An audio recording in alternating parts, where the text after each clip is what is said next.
तपाईहरुले पनि यस्तै गर्नुहुन्छ है। इन्डियन नम्बर प्लेटको बाइक सडकमा पार्क गरिएको भिडियो फेसबुकमा देखियो भनेपछि यो धोतीहरुले जहिले यस्तै गर्छ।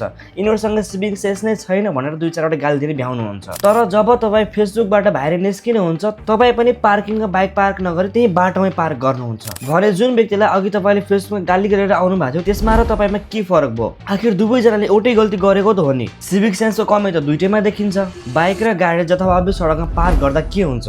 सबैभन्दा पहिले ट्राफिक जाम बढ्छ। सडकको एक हिस्सा पार्किङले ओगट्दा अरू गाडीको लागि बाटो सानो भइदिन्छ, स्पेशली बजार एरियामा। त्यसपछि इमर्जेन्सी भेहिकलहरुलाई समस्या हुन्छ।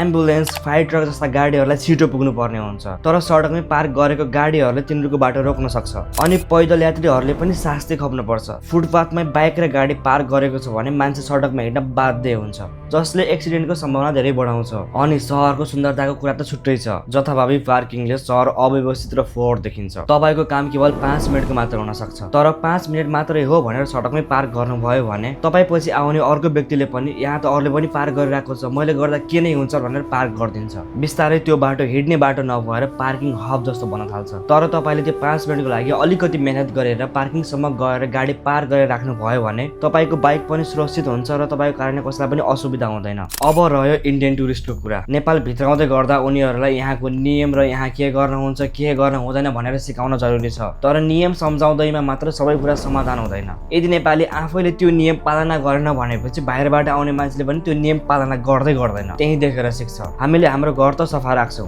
तर घरबाट निस्केको फोहोर सडक लगेर फाल्दिन्छौं। हामीले घर मात्र आफ्नो होइन, देश पनि आफ्नै हो भनेर सोच्नु पर्छ। जापानलाई सिभिक सेन्सको उदाहरणको रूपमा हेरिन्छ। म जापानमा बसिरहेको छु र म यो कुरामा विश्वास पनि गर्छु। यहाँको डिसिप्लिन र सिभिक सेन्स धेरै राम्रो छ। तर जापान यस्तो कसरी भयो र नेपालमा पनि कसरी राम्रो सिभिक सेन्स विकास गर्न सकिन्छ त्यो बारेमा म अर्को भिडियोमा कुरा गर्नेछु। त्यसैले यो कुरा थाहा पाउनको लागि फलो गरिदिनु होला।